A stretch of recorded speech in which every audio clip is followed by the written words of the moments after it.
Fala galera, tudo bem? Falar um pouquinho sobre o leste europeu. E aí, galera, como assim o leste europeu?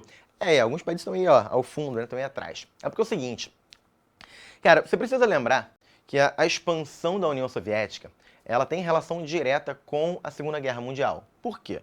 Porque no momento em que Hitler, né, invade a União Soviética, e depois acaba sendo derrotado pela União Soviética, né, e os soldados nazistas são empurrados de volta ao seu território, inclusive até Berlim, o que a gente vai perceber?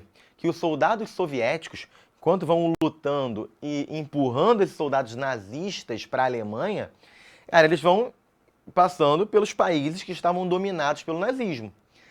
E aqui está a grande questão. Esses países que estão, né, sendo libertados pelo nazismo, obrigatoriamente, muitos desses países acabam, né, tendo que adotar o socialismo. Ué, Guilherme, como assim? Então, os países do leste europeu, ali vizinhos à União Soviética, e que foram libertados pela União Soviética, diretamente eles acabam adotando o socialismo e sendo integrados, à União Soviética, à União das Repúblicas Socialistas Soviéticas. Pô, Guilherme, mas todos eles? Não, alguns casos são mais específicos, foram diferentes, como no caso da Iugoslávia.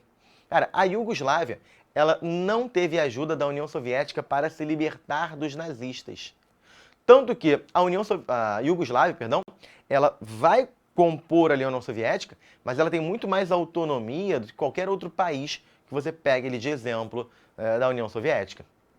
O principal representante da Iugoslávia é o Tito. Ele lidera a resistência aos nazistas na Iugoslávia.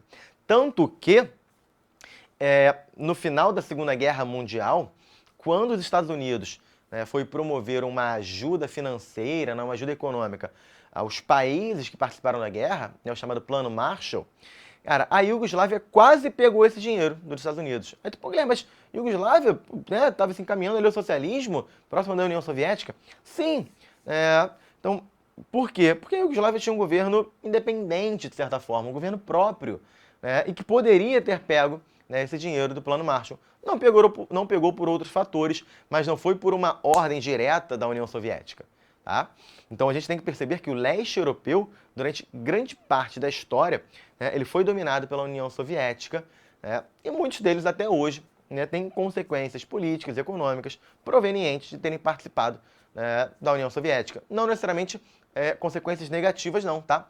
Mas muitos desses países têm ali uma política, uma economia muito forte, muito consolidada, com características tanto capitalistas quanto socialistas. Você tem um misto ali nesses países, não é um capitalismo exacerbado e muito menos um socialismo de modelo soviético. Até porque existe uma negação a esse socialismo soviético. Eles não veem com bons olhos os anos que eles passaram sob domínio da União Soviética. E era um governo muito autoritário, um governo que impunha ali exatamente as suas vontades sobre esses países do leste europeu. A menos que estejamos falando da Iugoslávia. Aí não, Aí não tem esse domínio, essa força tão grande como nos outros países. Tranquilão? Belezoca? Valeu, galera. Até a próxima, hein? Tchau, tchau.